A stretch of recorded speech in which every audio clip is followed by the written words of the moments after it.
Okay, well, we said before break that we were going to address some issues about what to do if you wanted to interfere in your sibling's life, but over the break we've had a new improv emerge here, which involves both an existential crisis as well as a maturational crisis, and you'll see as these two get into it.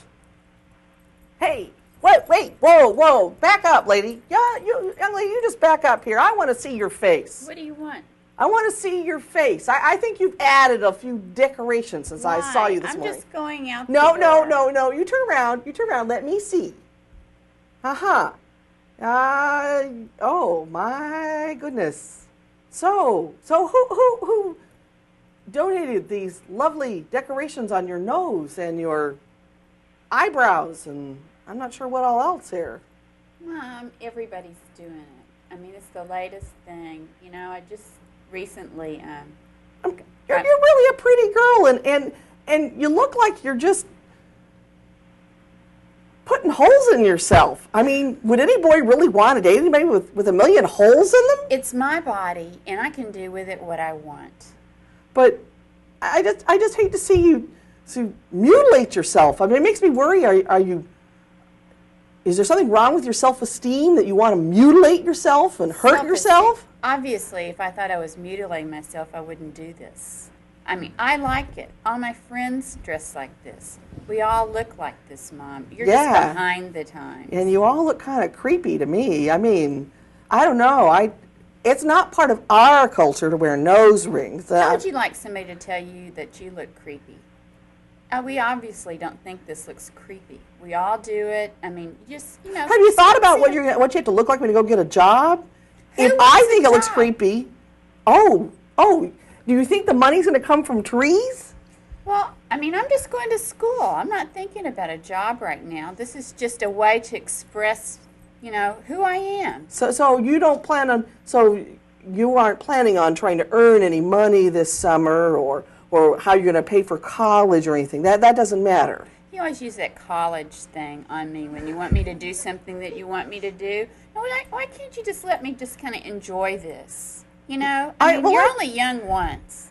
Yeah, but when you're young and you look strange, they don't hire you for jobs. You keep saying that stuff like I look strange, jobs, all this. You know, it doesn't apply. Well, you know, I'll remember that the next time you come to me for money and I point out that I only have so much, and if you want more of it, you're going to have to earn it. Okay, the college thing didn't work, so now it's the money thing. Okay. You know, and why can't it's just a simple little nose ring. I mean, have you had your ears pierced?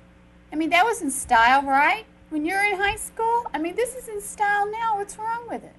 Because it makes other adults think you look creepy. I'm not around other adults. I'm around my friends. Well, what are the teachers at school? They probably think you look kind of creepy, too. Well, I mean, if I think it's going to cause a problem, I just take it out. I mean, but I like to wear it out and about. I know, and all my friends are going to see you. All your friends. That's all you care about is your friends and what people think about you. No, I'm kind of worried about people are going to think about you. Well, my friends like it. It's no problem. Yeah, I worry about your friends, too. Maybe we need to find, if you had different friends, you wouldn't want to do this. Oh, brother, it's just a nose ring. Tell me. I mean, you obviously, did you grow up in the 60s? They did stuff like this. It's just the, you know, it's a 90s thing. No, we never quite looked that African. I have to admit. African? You know, you're doing a whole lot for my self-esteem, Mom. I'm just trying to be one of the guys, girls, whatever. That's what I'm worried about. You're going to look like all the rest of them. Okay, well, if it's all right with you, I'm going to go out with my friends. Oh. Bye, Mom. I'm having to go think about this. Chill out.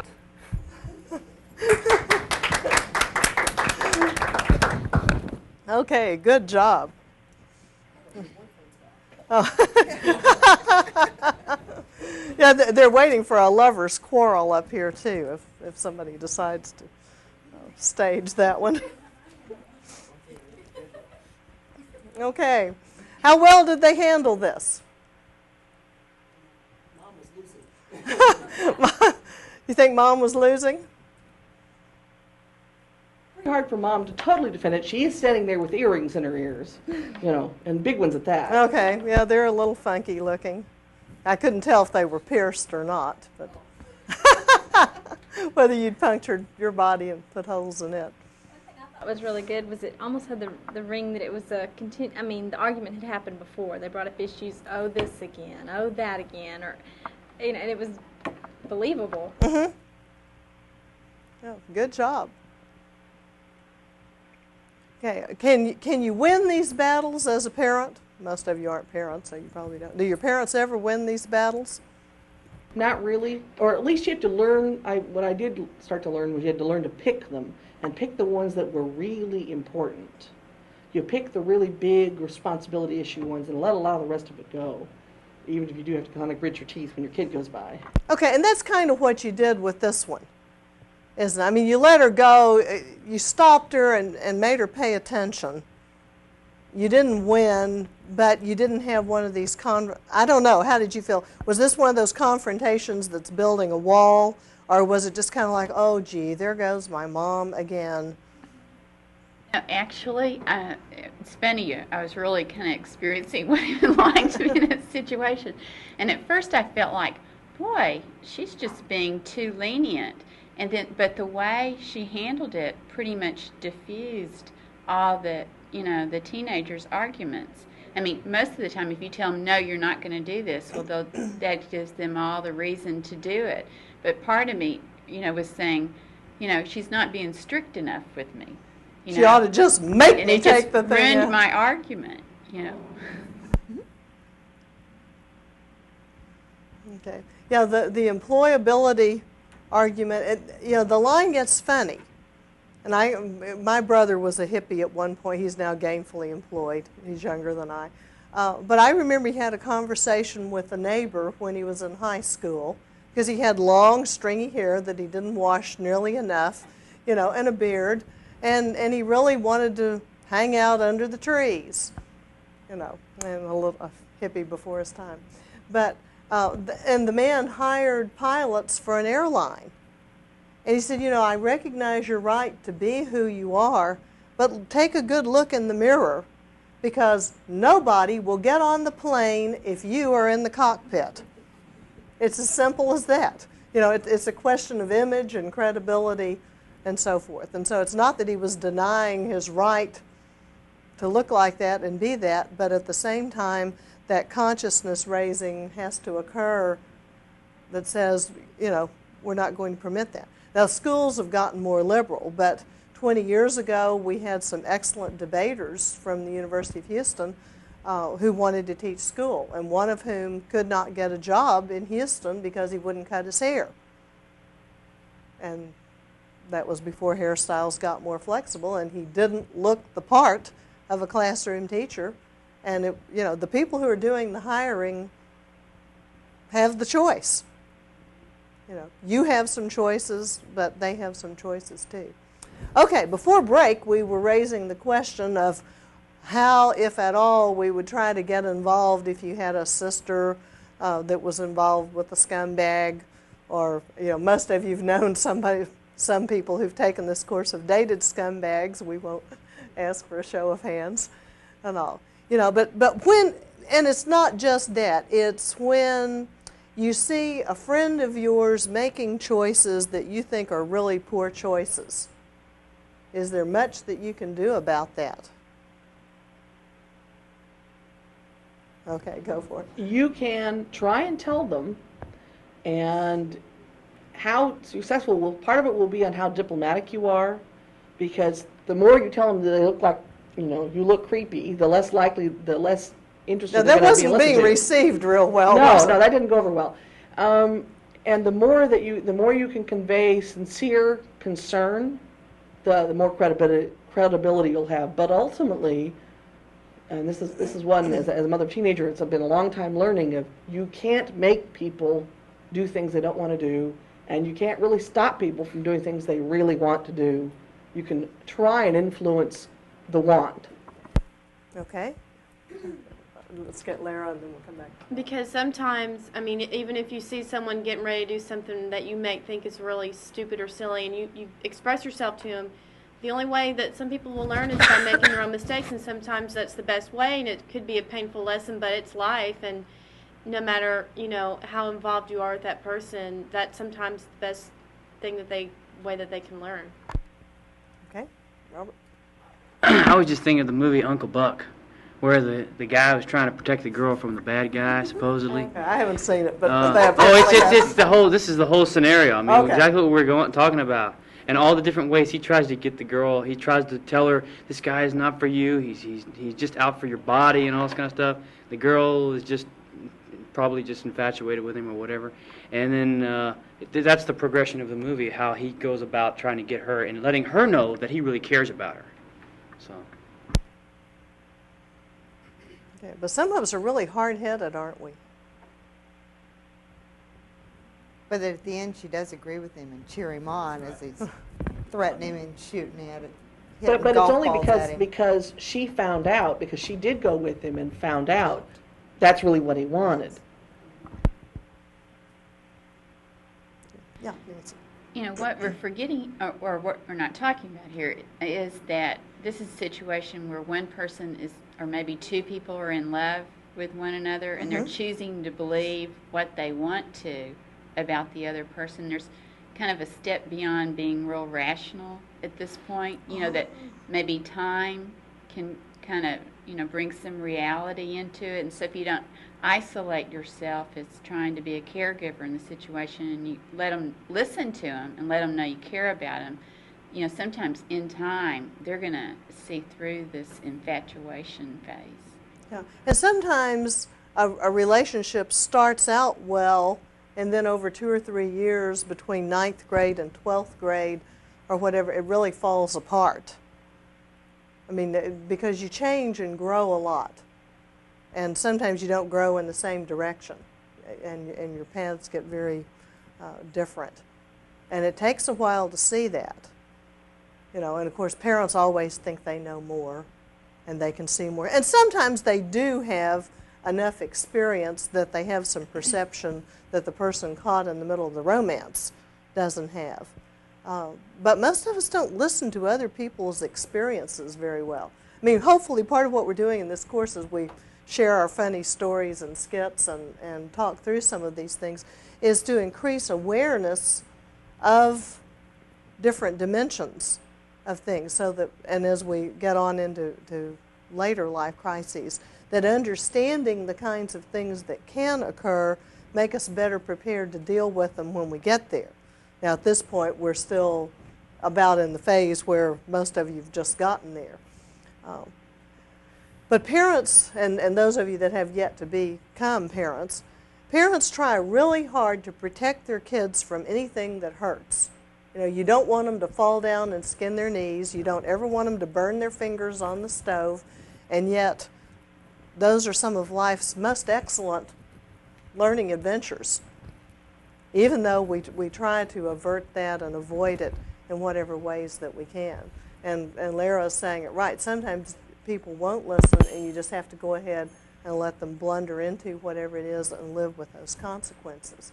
Even though you're sitting over here on the side saying, if you just study harder and make straight A's, then your life could be like this. Or if you'd major in this instead of that, even though you don't like it as well, it would be this way instead of that way.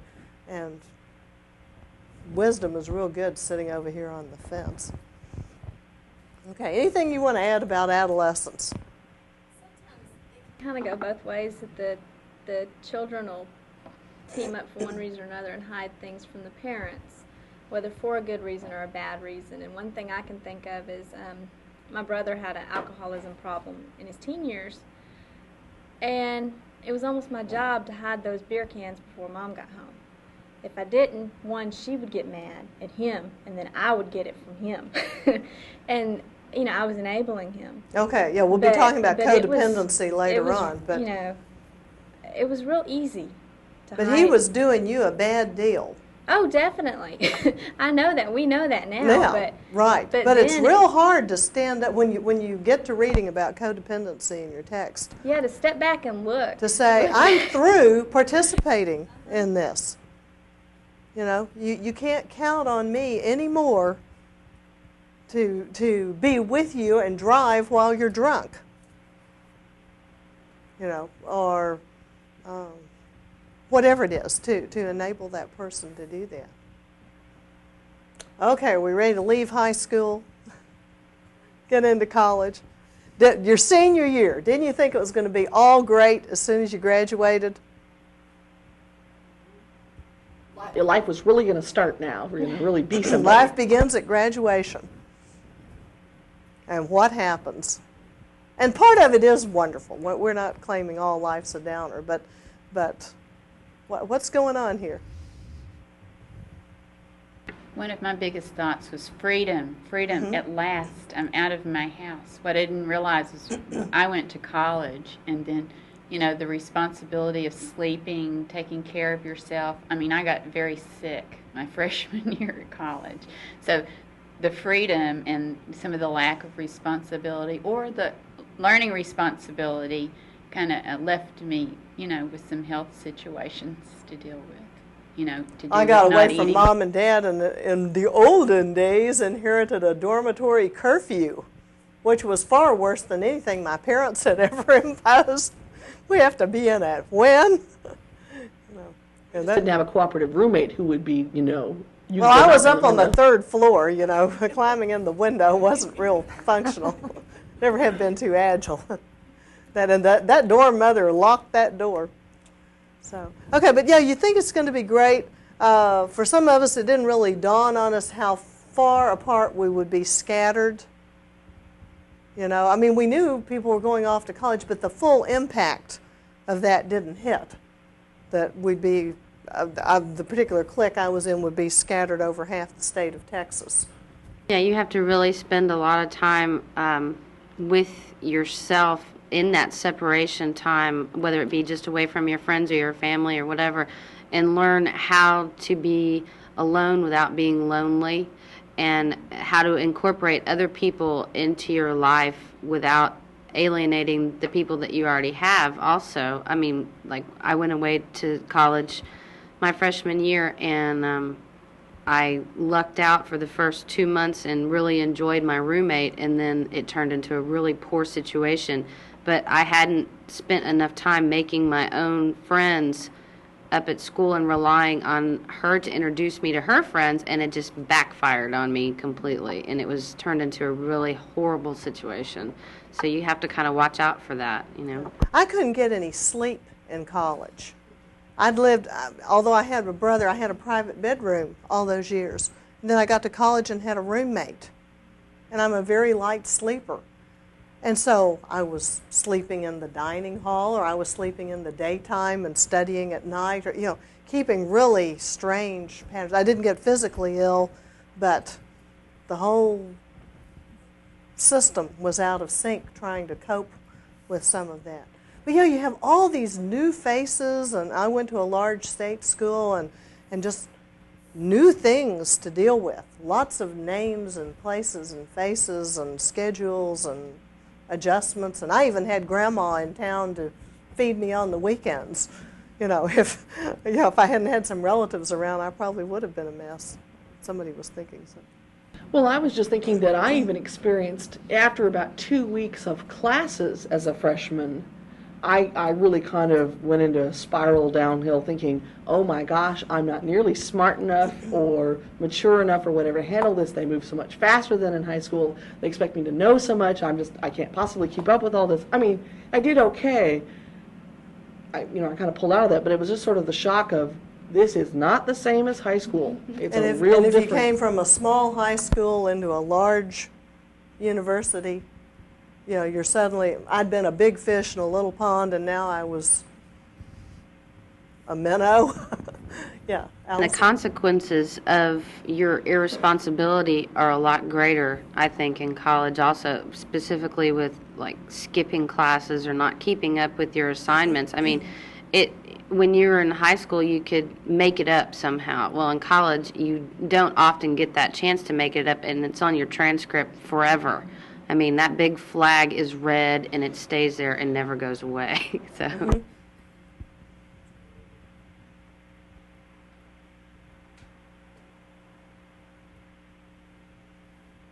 So there are all kinds of adjustments then as you move in, and even if you're staying at home and dealing with some of these, okay, the pressure gets on career-wise. You know, you thought it was in high school, but now they're elbowing you more often, saying, what are you going to be when you grow up? And they're very, I'm one of the few people I know that knew as a freshman I wanted to be a speech teacher and grew up to be one. But most of my advisees changed their majors 4 or 5 times along the way. Kind of like a rat going through a maze looking for the cheese. Anything to get a degree and get out of here. You know, and all. And I think, too, you have a lot more choices today. I mean, your whole consciousness about careers and so forth is greater than it was at my time. Yeah. Well, and that's even something that's a function of maturation. I have a girlfriend whose son, very close in age to mine, when he was a little boy, what he wanted to do in life was be the UPS man, because that's who he saw. Mm-hmm. Hey, great job, delivers packages, everyone likes him. Has a good suntan. Yeah, you know, he decided that was a great career. Well, he got a little older and he kind of started to figure out some other things, and you start figuring out things you like to do. But, you know, yeah, you're still doing that in college, because some careers you don't really know what the people do until you get some chance to find out. Well, what do people in television, what is that really like, or what is it really like to be a journalist, or, you know, a lot of other things. You know, we have these vague notions, but we don't know what what that really looks like. One of the things in college, too, you get to a point where, you know, there might be some discussion as to whether you want to have a career after college, or somebody might ask you to marry them, and you're thinking, you know, do I want to do this, or, you know, some kind of pressure on you to make, you know, life-impacting decisions, you know, pretty much when you're just getting away from home and you're just trying to figure that out yourself, and all of a sudden other people are putting pressure on you. Yeah. More often it happens to the females, but occasionally to the guys. You know, should you drop out of school in order to support the other person while they finish? Or maybe you've met someone who's a little older and it's just an opportunity to marry and begin an adventure as a couple and defer education. This campus, more than any I've been on, has a high percentage of returning students who've been out having families, having careers, doing something else too, and then returning. Okay, well, if you graduate from college, then do you have it made? And most of you would say, we don't know yet, we haven't graduated yet. What do you hear from the folks you know? Job resume, interviews, that creates a lot of pressure on you. Okay, yeah, there's some folks I think who don't want to graduate. You know, this gets to be a very, some of you are smiling, I don't know how long you've been here. It's a security blanket. I'm sorry. It's a security blanket for a lot of people. I mean, I graduate in May, and it hasn't sunk in yet that I'm graduating, because this is a process that's been going on. You know, you work and you go to school, you work and you go to school, and now it's time to get into the real world. But would you like an incomplete answer? No, thank you. Make you feel better? But you know, it's very difficult, because you watch your other friends put up with the frustration of not being able to find a job that they really want to do because it doesn't make enough money, or there's not the opportunity to apply for it, or they just don't have the credentials necessary. It's a very, you know, but other people it comes real naturally too, and they're very fortunate. And sometimes it's hard to know what the credentials are. In fact, and a good movie that addressed that one, written by somebody I think in Houston, was called Reality Bites, that I think Winona Ryder was in. I've heard of that. And it's actually filmed in Houston. You would recognize a lot of the scenery and stuff. And that was talking about people who've graduated from college and now trying to figure out, and the main character loses that first job and is now really having a hard time, and her father's just kind of going, well, you know, be creative. You know, she asks him for some monetary help, and he says, demonstrate your independence. Well, she doesn't. He ends up with a $900 gas bill, but that's another story. Okay, and if you don't get married while you're in college, then what? or within 6 weeks of graduating. Karen? I've been amazed at the number of young men who I've talked to in the last few years who have said that they made a mistake of kind of not grabbing somebody while they had the large pool to choose from. And if you get through that and you haven't found someone, it gets a lot harder. Because if you start getting too old, I hate to say, sound rude here, but if they start getting concerned that when they started hitting 27, 28, they started feeling like that most of the people had already been, that if they weren't trying to marry someone exactly their own age, try to marry anybody a little bit younger, and they're going to be perceived as too old. It's kind of like, where did all the single people go?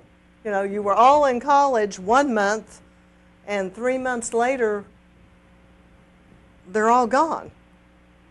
And you didn't all get married over the summer. I don't know, I never have figured that one out. Oh. Well, I think it's also a problem with trying to find exactly, once you graduate, where it is that you meet these people. I mean, you don't want to meet them in a bar for obvious reasons, and also the age that we live in now. Unfortunately, it's very dangerous, risky business of dating as a whole. But I've found a lot of friends of mine have said that they met their spouses in church or church singles groups, etc., because there really was no other place for them once they were out of the college scene of groups to meet people. Yeah. Unless there's some kind of hobby like scuba diving or mountain climbing or ballroom dancing, I don't know, you know, but some kind of interest group that will pull you together. But I think you're right, the singles programs at a variety of churches at least help keep those groups intact. But then you start to deal with that mid to late 20s crunch of, should I get married? Will I get married? Is there something wrong with me if I'm not married? You know, two of my favorite friends got married a few months ago, and I think she was late 20s and he just hit 30, but you could just see their personalities doing strange things until finally, you know, they started to date each other and everybody sighed with relief. You know, it was like, well, we've been waiting for this. You know, and I was late 20s when I married, and I just remember there was a stretch in there that you start to play all these head games with yourself. You know, and you start to wonder if you're okay or not, or if you're going to be single forever. I think the trend is, from what I see, is to wait until you are established as an individual, whether you're a female or a male, because opportunities are beginning to open up much more so for females. And I think it's smarter to wait instead of jumping into something just because you want to get married and you're feeling all this pressure. I mean, if you put a lot of pressure on yourself, it's going to show when you meet someone. It's going to be all over your face. It's going to be everything you say. And who wants to be pressured? Yeah. Hello, hi. You know, I mean, who wants to be pressured? So I think if you just concentrate on making yourself as good as you can be, I think it'll happen if it's meant to be. But all this pressure, I mean, I'm hoping the trend is that it will continue. People will wait a little bit longer. And if you can make the assumption that your generation is probably going to live to be at least 100, then, you know, waiting until you're 30 is not such a big deal. When your life expectancy was 55 or 60, then getting married by 20 was more important. And I also think it depends on the age you are when you graduate from college. I mean, if you went through college and did the 4-year plan or whatever, and you're 22 when you graduate, your expectations are a lot different than if you're 26 or 27 when you graduate and you've set that timeline for yourself and have a biological clock or whatever that you've said, oh, by the time I'm 30, I'm going to have this and this and this, and you realize that you only have 3 years to make that happen. That's a pretty disparaging thing to look at, you know. And sometimes you're not doing it to yourself. It's usually the parents doing it to you. Well, dating anyone interesting now? You know. And then as soon as you get married, it's, well, are there going to be any little feet around the house? No. You know, we're both still working 60 hours a week or whatever. My husband and I, we've known each other since second grade, and we dated for 5 years throughout college, and we've been married 2 years now, and we're going back, and I'm like 16 hours away from my degree, and my mom's like, well, Julie, it's been 2 years. don't you think you ought to have a baby? I said, no, wait a minute. You want this degree as bad as I do. I mean, she still wants my maiden name on it. To prove it was her child that graduated. She said, I paid for the majority of that. I said, do you want me to have a baby or do you want me to get my degree? And she's like, well, and I said, I don't care. This is my degree. But she's pressuring, but she doesn't realize, the odds. Yeah. You go to visit your mother-in-law and she's knitting baby blankets just in case somebody might need them someday. Whoever gets pregnant next out of all the young ladies in the family, will get this lovely baby quilt. Yeah. See, at least if we can recognize what other people do to us, we can try to be more careful not to do that to others. Sometimes your friends do it to you also. I mean, it doesn't have to be your parents. Sometimes your friends pressure you. Well, we've got 3 kids. When are you gonna, or whatever? Mm-hmm. Misery loves company. You don't think about the addition of more crisis in those situations because it's like people don't. You don't think about that when you have 2 people or more living under the same household roof. You're going to have a lot more crisis than just living with yourself. Yeah, let's get you married here for a minute. I mean, first of all, before we get the kids in the picture, okay, we're going to get you married now. Whether this is late to, we may not get through tonight. You're married, and this is supposed to be bliss, right? I mean, isn't this why you got engaged and all this stuff? You fell in love, and it was going to be wonderful. How many of you are married? 1, 2, 3. Okay, I'm divorced. You're widowed, okay. Okay, so 5 of us have kind of been through much of this. Okay. What happens when reality sets in? Are you still in La La Land, Nancy? Well, I think, hopefully you really loved the person enough. When you married him, it was for the reason that you loved him and not that, your biological clock was ticking, but you truly enjoy this person and they're a friend to you. But I think that no one tells you in all those preparations that it's hard and it's a lot of hard work. And there's just sometimes when you have to, I think you just have to realize or go back to why did I marry this person to begin with, And remind yourself. Or do things where you spend time with them. That's the worst thing to me is our society is so busy that you don't get to talk. But there's twice as much laundry. There are twice as many dishes. I mean, and if you haven't negotiated how you're going to share these things, if you're out of any kind of a traditional format, then the female may be in for some rude awakenings. Go ahead and then we'll move to Carol. I just wanted to say real quick, that just made me think of if you have a perfectionist living with kind of an artistic person, left brain and right brain get married. Okay. That brings up another one because I've got friends he's a morning lark and she's a night owl, and they've talked about that. They've said they've even seen research where that's one that's a very difficult one for a lot of people to negotiate. You really have to work at that. But also, I was just thinking in terms of, I had a girlfriend who, the first time she and her husband had a really knockdown, drag-out argument, she thought, this is over. Obviously, we made some horrible mistake because her parents had never modeled for her how adults resolve a real disagreement. And she had to go back and actually go through some therapy to figure out that they had been hiding the disagreements, but not that in a good marriage that they didn't happen. And she had to figure out how to learn to do that. Yeah, but more than one young new bride has packed up and gone home to mom and dad because they thought it was over, and then they had to go back and patch through this. But yeah, you've hit some interesting things here. You got a slob who marries a meticulous person. You got a lark who marries an owl. I just had trouble sleeping. I mean, if anybody snores in a room near me, so you're getting extra pillows over your head and earplugs or whatever. That was real strange for me. I swear, the first week we got married, I didn't get any sleep, and it wasn't for any reason you would usually think, because there was somebody in the bed beside me. And you're used to anytime having you the bed rolled to over, yourself. I would wake up. It was awful. I remember a friend in Florida telling me, in the movies it's so romantic how you just entwine in each other's arms and fall asleep and wake up to a glorious sunrise. Said she tried that one night. She had so many kinks and sore places and pulled muscles that neither could hardly move the next day. And somewhere along the way, a touch of reality in this course here. There's just some of the stuff that you don't get told.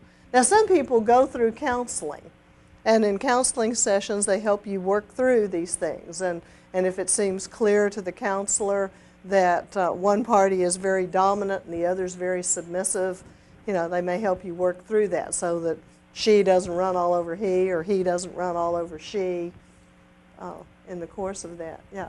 Even though I'm not married, I have a lot of friends that just recently gotten married, and the most troublesome things I've seen are sharing responsibilities of taking care of the house, as well as what to do when the spouse gets sick.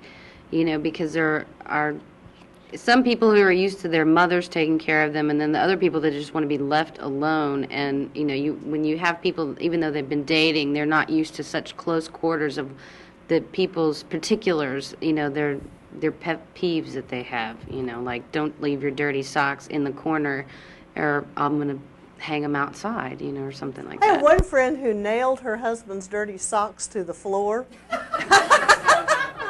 And 2 weeks later, they were still there, so she went along and pulled the nails up, and so she lost on that. And this is a CEO of a big corporation.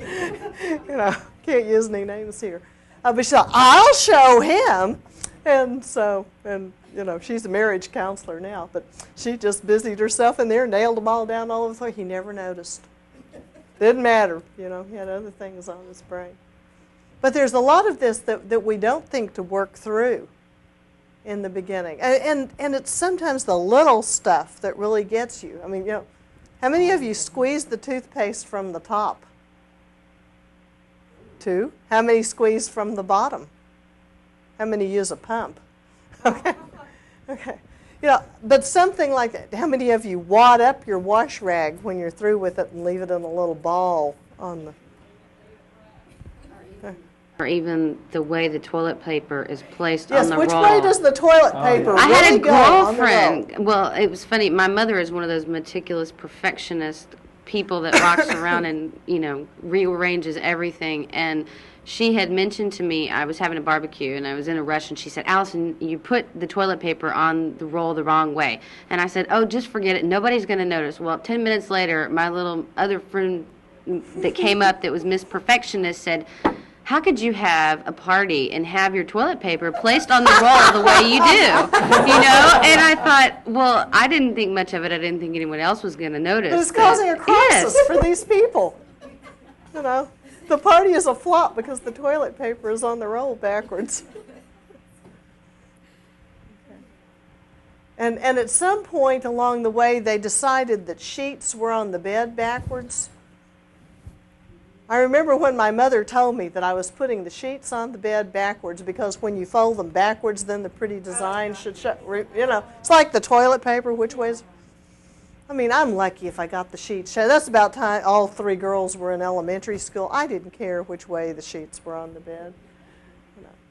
But it's those little things in marriage that start to stack up. And then some of them you can solve. If you realize you're being annoyed because your spouse is ruining the toothpaste tube, then you buy 2 tubes of toothpaste and leave each other's toothpaste alone and don't look at it. If you can agree ahead of time to clean up your own mess, whether it's dishes or laundry, bath towels, whatever. But it's when you go into things and the expectations have not been clarified and you just make those assumptions that if you become ill, the other's going to wait on you hand and foot and, hold you while you barf endlessly into the night. That's true love when that happens. And some folks handle that real well and others don't. And so, it may be a test of your relationship if you've already endured such an encounter with one another. Okay, anything else about marriage you want to? Said the pros over here. I think a funny thing is that sometimes early on you make some assumptions that they like certain things, and so you might, or an example of a food type, you may fix that for years thinking that it pleases them, and then all of a sudden they just tell you the real truth. So it's funny how you just assume things, to me, and then later find out, well, they may have not liked that quite as well as you thought, things like that. And there are other things that they wait, at least the husband, I don't know if women do this to guys or not, but there were certain things that I really needed to learn to cook the way Mom did. Cobblers and homemade biscuits and some of the, the biscuits in the can just didn't really cut it. And so, there were certain things you had to get lessons from mother-in-law on along the way. But that's okay. I mean, if you clarify those things and you realize that that's important and you attempt to accomplish those goals in order to make things work better. Now, there's one item y'all haven't mentioned yet that can be a real rub. Lara?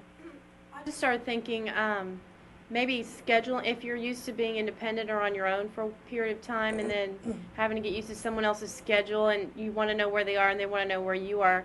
If you're used to living on your own and not having to tell anyone, to me that would be kind of hard to adjust to. Yeah.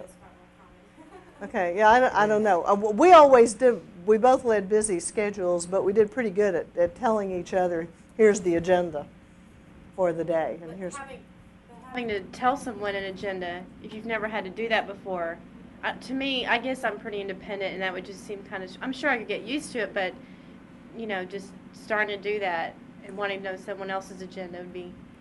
Well, and you might not want the whole thing. You might just be able to say, I'm going to be tied up with job stuff from 7 a.m. until 8 tonight, but can we meet for dinner at 8 o'clock at such and such place? And that may be all the information that you need.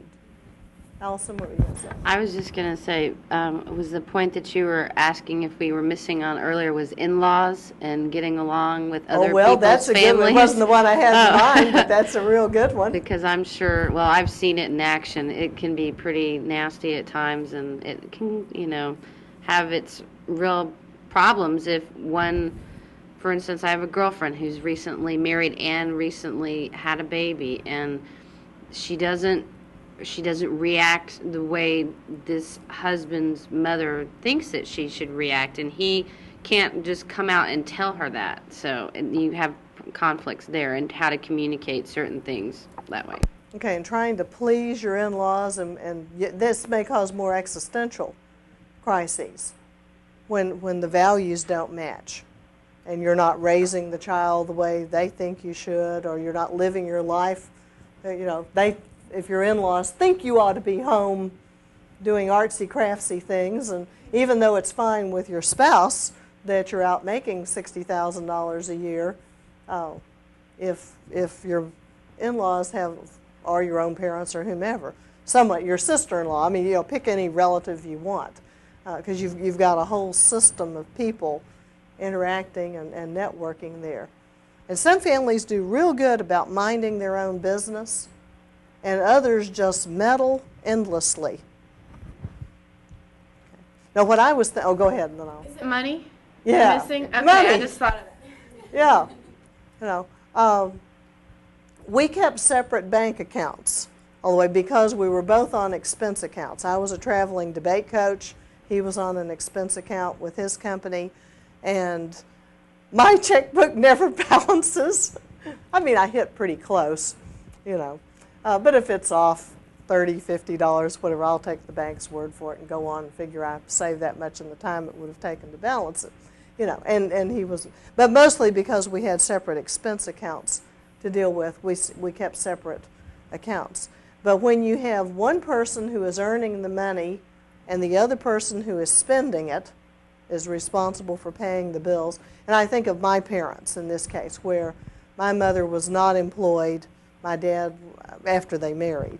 And so my dad put all the money in, and my mother paid all the bills, and I know contemporary couples who do that, then it becomes, if it's the wife that does it, or you can reverse the roles, the woman works, and I know some guys who are house parent, they're the ones who stay home.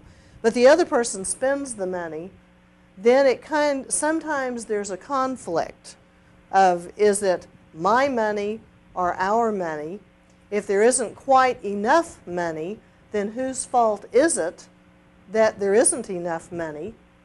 Did the person bringing the money in not earn enough money, or did the person responsible paying for the bills not budget the money? You see how those problems start to emerge? And money is often, money and sex and role conflicts are some of the primary causes for marital disharmony. And that's one that, the clearer you can be about it on the front end, the better it's likely to work out. Okay, there was some reference made to having children earlier. And boy, does life change. If you thought you had trouble sleeping, just the two of you, wait until there's a baby around or a child. But we need to back up one step, because most couples don't consider the impact of what occurs if there's a premature birth. When there's a pregnancy, we assume it's going full term and it's going to be a normal, happy, healthy baby. Now, what are the things that can go wrong? Robert? Be a miscarriage. Okay, you may have a miscarriage, so there isn't even a baby at all. And the baby may unfortunately have an illness or die. Okay. There may be birth defects, maybe a Down syndrome baby, maybe a baby that dies early on of something like SIDS. There may be deformities that require expensive prostheses, maybe a spina bifida baby. I mean, there are babies that get into distress on delivery and end up being life-flighted from Southwest Memorial to Texas Children's or something else. Or you might have twins. You might have twins or triplets. Heaven forbid quadruplets. Okay, but most of us haven't taken those things into account. I assumed mine would arrive on the semester breaks, and thanks, they did. But we would have had some real problems if they'd been 6 weeks early or 2 months early. Besides the scheduling inconvenience, there's the financial consideration, there's the emotional trauma, which is usually the greatest part of that.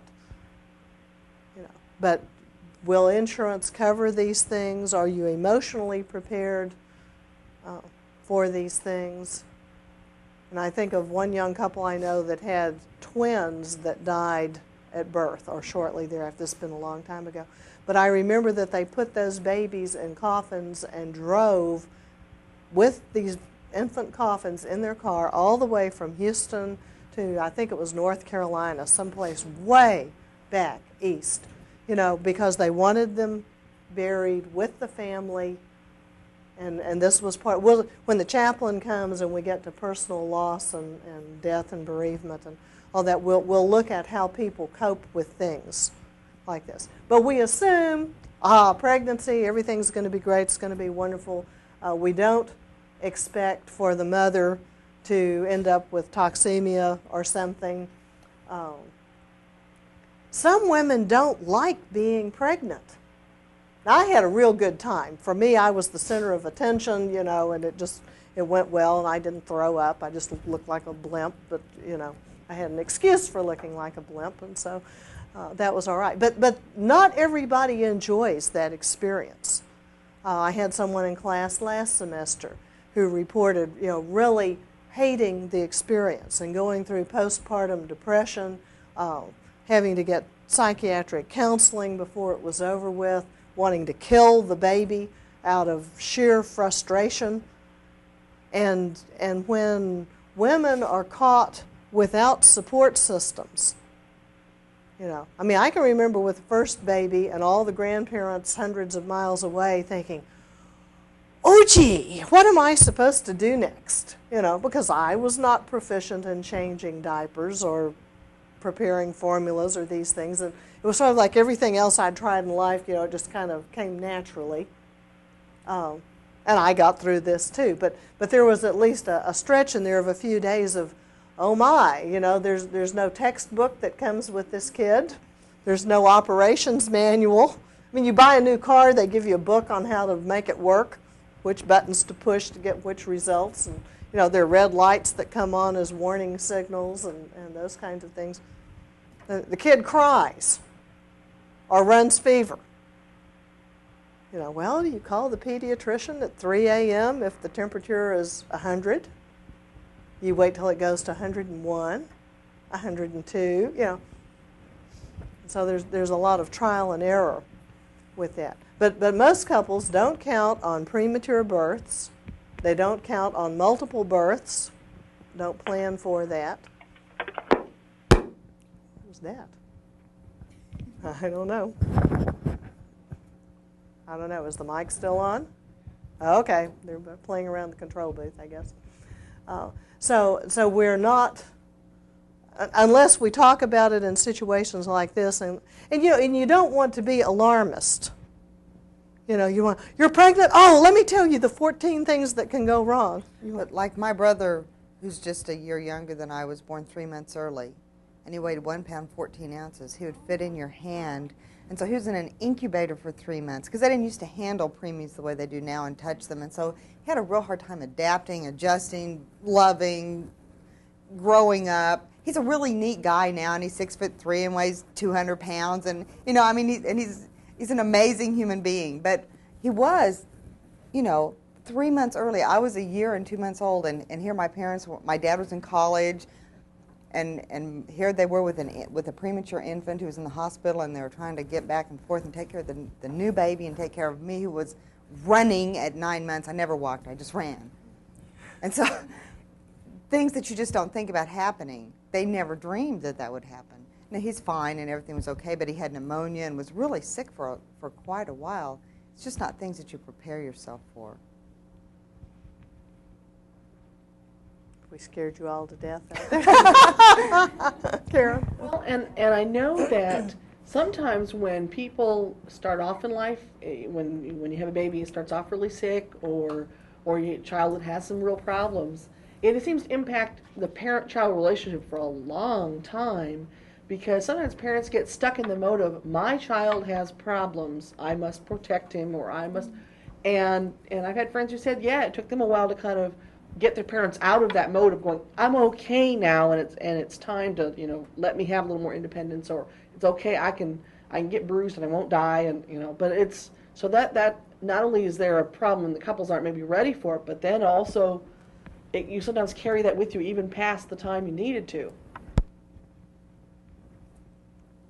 Okay. And it totally disrupts your lifestyle, for better and for worse.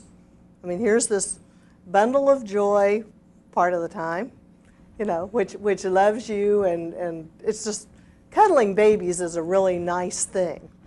But when they're screaming and you can't figure out why, Or they have colic. you know, it can wear thin in a hurry.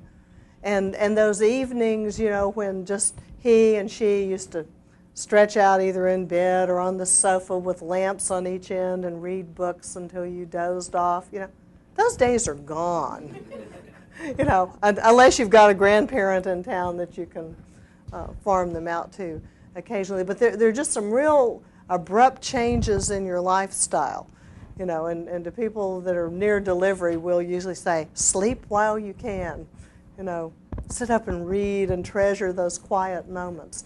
Because you go into this shock of getting on the baby's schedule in terms of feedings, and you may be up every 3 hours, every 4 hours. This may go on for a month. For some people it goes on longer, but usually at about a month it kind of stabilizes. One person told me that God knew just how long mothers could stand it at each phase, and just when you think you can't go another night getting up 3 times, the kid sleeps through the night. And when you think, I can't wash another baby bottle, they throw it down and pick up their tippy cup and so forth and all. So, at least those things change, and we've already talked our way through some of those kinds of crises.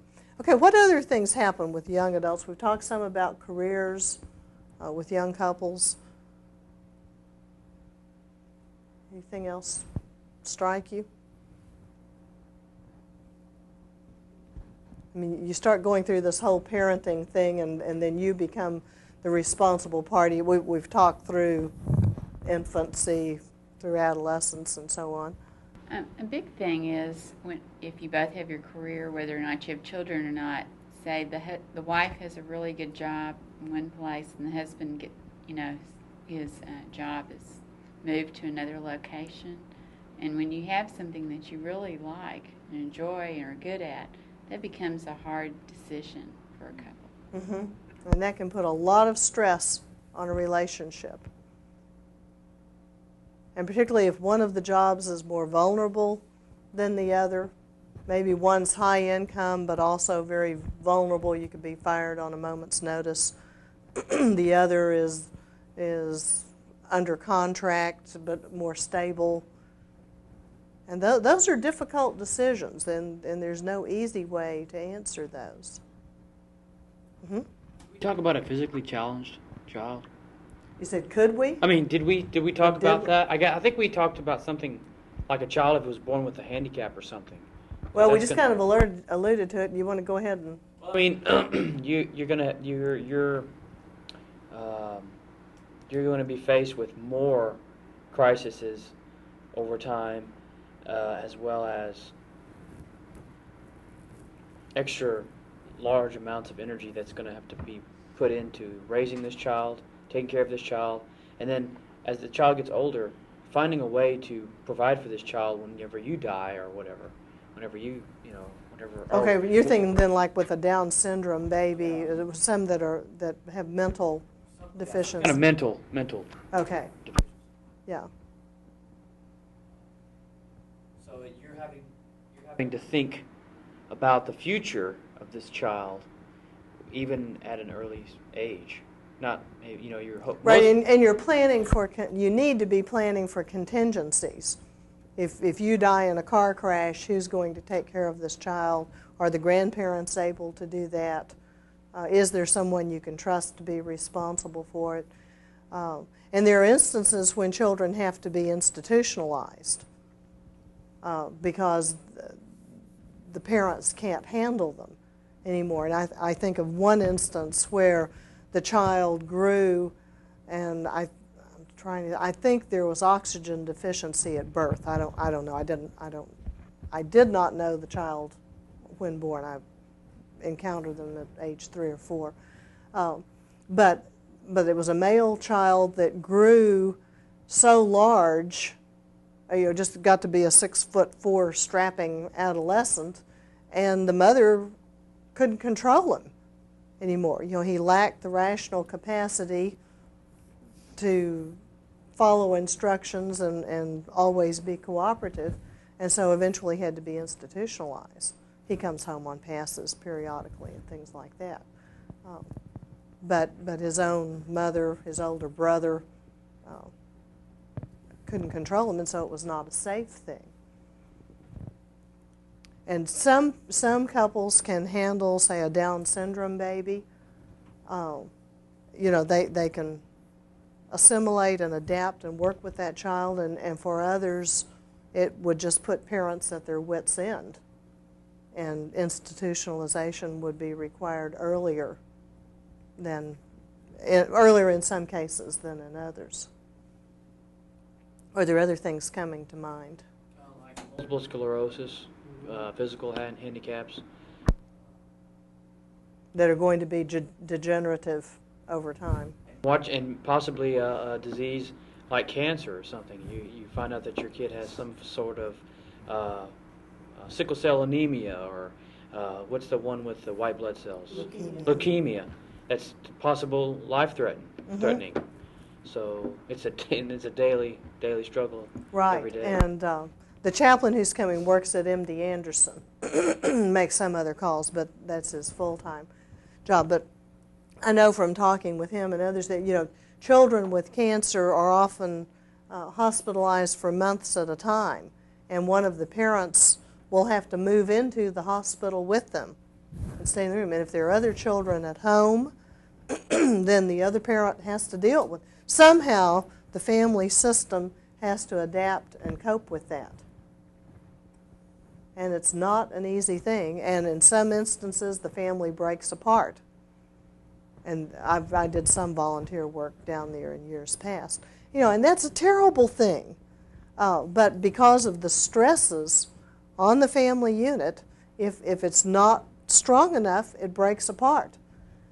And it can be either spouse who says, I can't deal with this anymore, I'm leaving. And so then there's one parent left with a child in the hospital and other children at home, and you've either got family or church or some social worker, somebody trying to help pick up those pieces and get it back together. The children are remarkably resilient. Those that are amputees, that have lost limbs and so forth, there's kind of a support system that's internal that helps them develop a sense of humor, helps them develop coping skills, and the hospital has wonderful support groups, as we'll see later on too, that help in dealing with that. But one cute story that came from one of the other volunteers down there said that one day they saw a bicycle built for two pedaling through Herman Park, and the picture didn't look, two people on it, two young adolescent males, and the picture didn't look quite right. And so they looked again, and they realized one was missing a left leg and the other was missing a right leg, but they'd gotten it in sync. Now that's cool.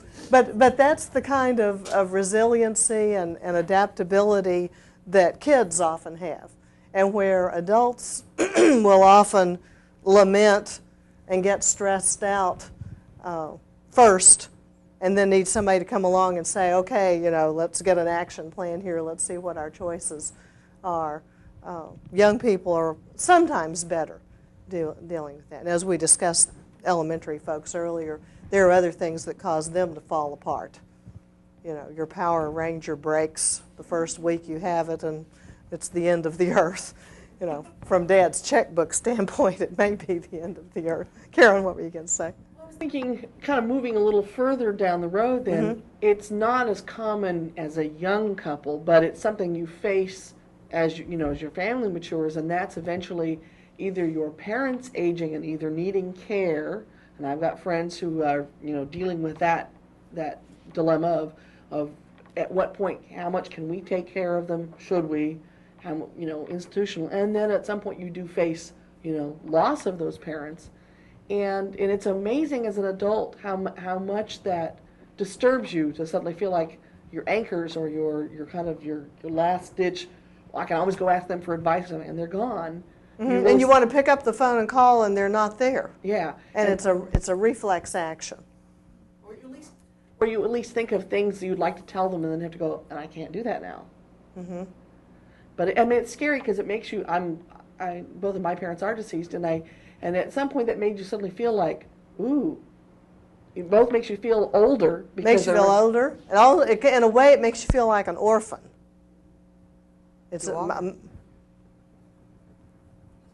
Yeah, I guess you are. You're all alone in the world now.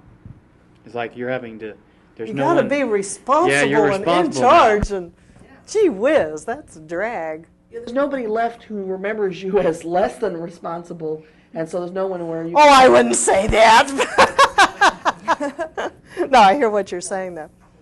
Yeah. You can't escape back to Mom's house where you could kind of go sit at the table and just eat a cookie, Yeah, be a slob and let somebody else wait on you.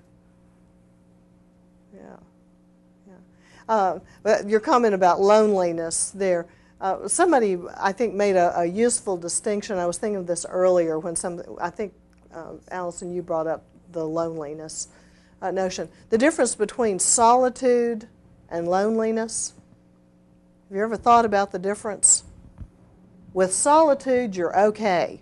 You know, there are probably some days that you go home and you say, oh, this is great. There is not a soul in the house. You know, I can just sit down and relax and be and think, and whether you want to look out at the birds and the trees and get in touch with that reality or whatever it is, but you're okay being alone, being by yourself. Let me rephrase that.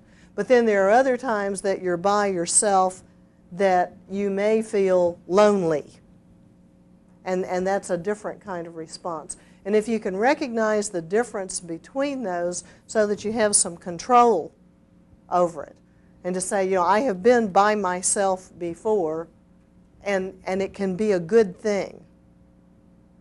You know, if you're in a household that has lots of people in it, and then for some reason on one weekend they're all gone but you, and the whole house is empty. You know, where you get yourself so spooked that you call 911 4 times in the course of the evening, or that you never go to bed because you're checking out the dog every time it barks. You know, or you can say, no, this is a chance for solitude. I like it. Here's how I'm going to use it constructively. I told you last week that we would be making a decision about whether there would be a makeup tape or an outside assignment. Well, I didn't want to grade another assignment. And we got a neat brainstorm for the makeup tape, which is half done, probably by about the week of February 20th.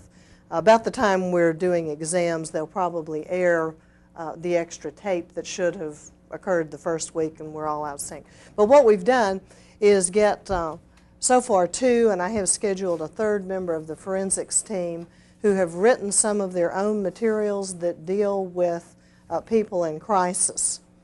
And what brought this to mind at this moment, one of them deals with the Sandwich family, and a young man whose wife has left. He's responsible for the children, but he's also responsible for his parents. He's responsible for his dad, who's acting like a little child, who's throwing his food across the floor. I mean, all of these are wonderful scenarios. Ginger's heard some of these performed. But when you do see this tape, and we'll let you know as soon as we know that it's going to be aired, all of these are performances that have won first place at 1 or more speech tournaments. Some of them have placed at nationals. All of them, well, virtually all of them, there are a couple of exceptions, will be going to national competition next month, and we expect to fare very well with that. You may need to get your Kleenex ready. Some of them are very touching and tender, but these, in spite of the names that you hear mentioned as authors, these students, and in some cases they've helped each other, but these are original pieces that they've prepared. They've put fake names in for tournament competition purposes, because out in the land of tournament judges, it just usually fares better if they think somebody else wrote. You're going to have trouble believing that these folks wrote their own material, but they did. It's good stuff. Yeah, it's good stuff. And so it's a special treat. It was a brainstorm that we came up with as a way to do an extra tape without making the live class come in for an extra class and whatever. So, we said crisis has danger, crisis has opportunity.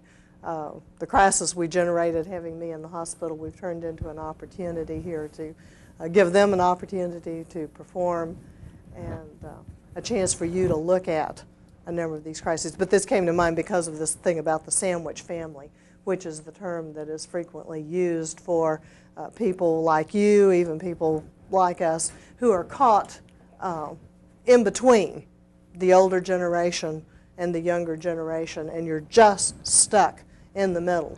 And sometimes you feel like a hamster on a treadmill trying to get it all done.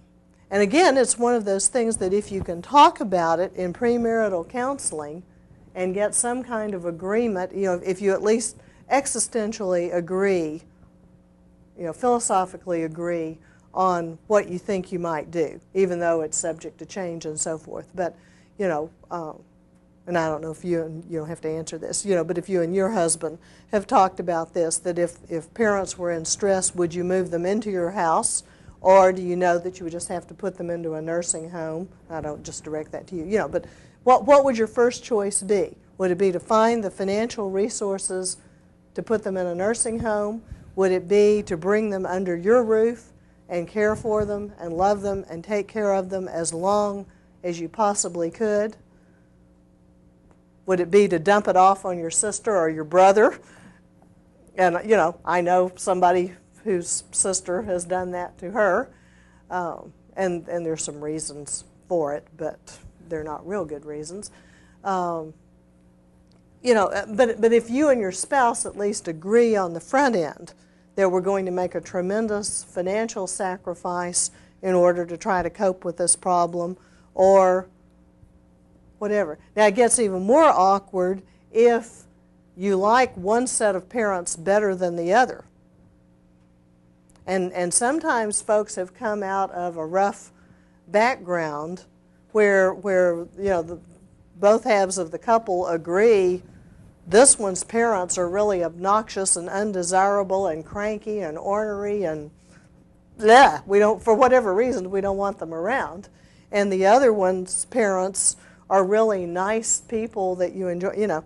Well, can you take in parents from one side and not from the other? Well, it's your life. I guess you can do whatever you want to with it, you know. But there are just all kinds of considerations that go into this. If you have brothers and sisters, then what is their responsibility?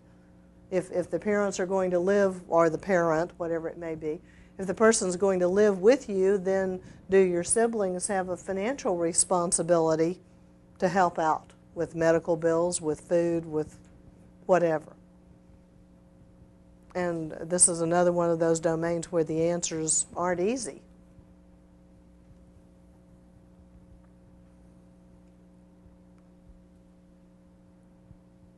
Then we get to grandparents. Well, we'll wait till next time to take you into retirement and so forth, but because that's a whole other thing. But I'm just thinking, I can't, huh? Well, redo the sock puppets. Yeah, I want you to think about your puppets next time. I'm just thinking now about some of the things that go on in nursing homes. You know, most of you have a grandparent or an aunt or an uncle or somebody in a nursing home somewhere. And even if they live with you for a period of time and then have to be institutionalized, that's just quite an experience. You know, one girl, and I can tell you things from previous generations, and then you can decide what you want to tell. But one girl came in and told us that they could never find her grandmother in her room because she was bed hopping at the nursing home. This little old lady in her 70s was crawling in bed with the gentleman. And she said, "Grandma, you're not supposed to be doing that. You've got a bed, you've got a room, you're supposed to be in here." And she said, "It's cold sleeping in bed by myself. I want somebody to keep me warm at night."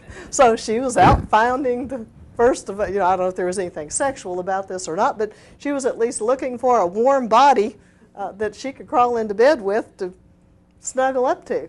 Well, you know, if that's your grandma, if that's my grandmother, oh, gee, you know, I mean, I'm a good church-going woman. I have standards and morals, and you know. And then here's your grandmother hopping from bed to bed, or having a temper tantrum and ripping all her clothes off in the lobby and refusing to wear them, or you know, being served food and telling them that this is the worst tasting stuff she's ever encountered. She'd have never cooked stuff like that for her family, and so, you know, the whole tray comes flying out into the hall. And then you go to visit these folks and have to own that they're your relatives. Now, we don't really blame you, you know, and I don't think the staff at the nursing home holds you accountable for any of this. Or I can remember how distraught my daughter got when one of her grandmothers had false teeth and was in a nursing home, and she would exchange them with other people's. And that just, my daughter was 4, and she just couldn't deal with that. That was just so gross. That is pretty bad. Yeah, but it was really hard for her to deal with that. So we're going to finish up next week with maturational crises. We'll start with midlife crises, and we'll take you on into retirement and so forth. And then we're going to look at varieties of situational and existential crisis and move on from there. So bring your puppets back. Oh, well, we'll keep your leave them here, but be thinking about how you might want to play out some. That's right. That's Feel right. free to bring your own accessories next week. Yeah, do your own accessorizing. Okay, thanks for being brave and bold with those tonight.